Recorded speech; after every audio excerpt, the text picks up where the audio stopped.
तो बच्चों आज हम देखने वाले हैं लिंग निर्धारण का एक और प्रश्न यानी कि पक्षियों में लिंग निर्धारण। पिछले वीडियो में हमने मानव में लिंग निर्धारण के बारे में जाना था, उससे पहले हमने लिंग निर्धारण के बारे में जाना था।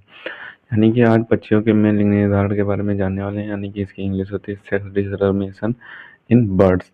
तो ये जो टॉपिक है आपके क्लास 12 बायोलॉजी के वंशागत तथा विविधता के सिद्धांत वाले चैप्टर से लिया गया है। ये क्वेश्चन आपके एग्जाम में 5 नंबर का पूछा जाता है। तो इसका क्वेश्चन आपसे इस तरीके से पूछ देगा कि लिंग निर्धारण के बारे में बताइए, और पक्षियों में या फिर मानव में या फिर कीटों में लिंग निर्धारण के बारे में बताइए। तो इस तरीके से आपके एग्जाम में ये क्वेश्चन पूछ दिया जाता है। तो आज हम पक्षियों में लिंग निर्धारण के बारे में देखने वाले हैं। छोटा सा आंसर है, आपके एक पेज में आ जाएगा और आप आसानी से इसे तैयार कर सकते हैं। तो इसकी परिभाषा में आपको लिख देना है कि पक्षियों में मादा पक्षी विषम युग्मजीय अर्थात इनमें लिंग गुणसूत्र ZW पाए जाते हैं, यानी कि जो फीमेल बर्ड्स होती हैं वो विषम युग्मजीय होती हैं। उनमें जो लैंगिक गुणसूत्र होते हैं वो ZW प्रकार के पाए जाते हैं, जबकि नर में समजात लिंग गुणसूत्र यानी कि ZZ पाया जाता है, यानी कि अर्थात नर पक्षी समयुगी होता है।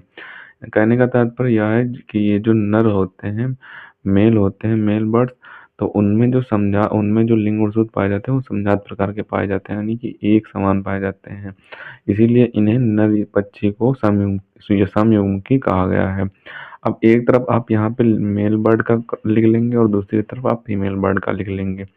तो अगर आपने ये क्रॉस नहीं कराया तो आपको नंबर कम मिल सकते हैं, क्योंकि ये 5 नंबर का आएगा। एक पेज से 1 से 1.5 पेज में आपको लिंग निर्धारण लिख देना होगा।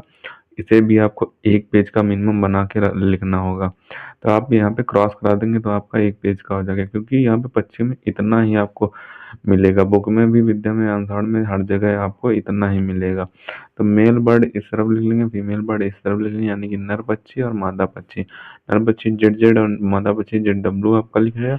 इनके मध्य जब क्रॉस कराया जाएगा तो यहाँ पे क्रॉस आपका किस तरीके से आएगा, जब इसका क्रॉस हम इससे करा देंगे, यानी कि जब इसका क्रॉस इससे करा देंगे, पहले वाले का जब क्रॉस इससे कराएंगे तो आपका ZW आ जाएगा।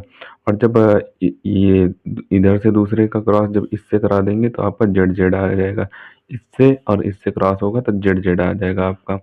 और उसके बाद जब इसमें इसका और इसका क्रॉस होगा, जो इस तरीके से होगा, यहाँ पे इसका और इसका क्रॉस हो जाएगा तो आपका ZZ आ जाएगा।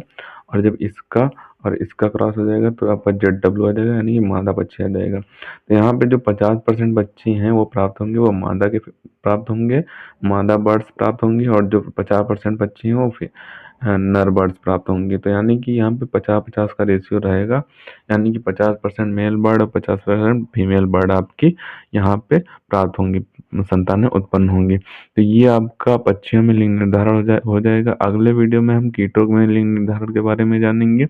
ये आपका छोटा सा टॉपिक होता है, आपके एग्जाम में पूछ दिया जाता है। 5 नंबर में पूछेगा तो आपको मिलाकर पूछेगा कोई ना कोई आंसर, वरना सीधे ही 3 नंबर में पूछ दिया जाएगा। तो सबसे पहले तो आप इसका ऊपर से स्क्रीनशॉट कर लें, इस टॉपिक का बचे हुए पार्ट का भी स्क्रीनशॉट कर लें आप यहाँ पे। तो इसे आपको अच्छे तरीके से तैयार कर लेना है। एक इम्पॉर्टेंट आंसर है, आपके एग्जाम में पूछा जा सकता है। तो मिलते हैं किसी नए वीडियो में नए टॉपिक के साथ, तब तक के लिए धन्यवाद। और अगर अभी तक आपने हमारे इस चैनल को सब्सक्राइब नहीं किया है तो सब्सक्राइब जरूर कर लें, क्योंकि हम इसी तरीके से क्लास 12 से रिलेटेड इंपॉर्टेंट टॉपिक पर वीडियो डालते रहते हैं।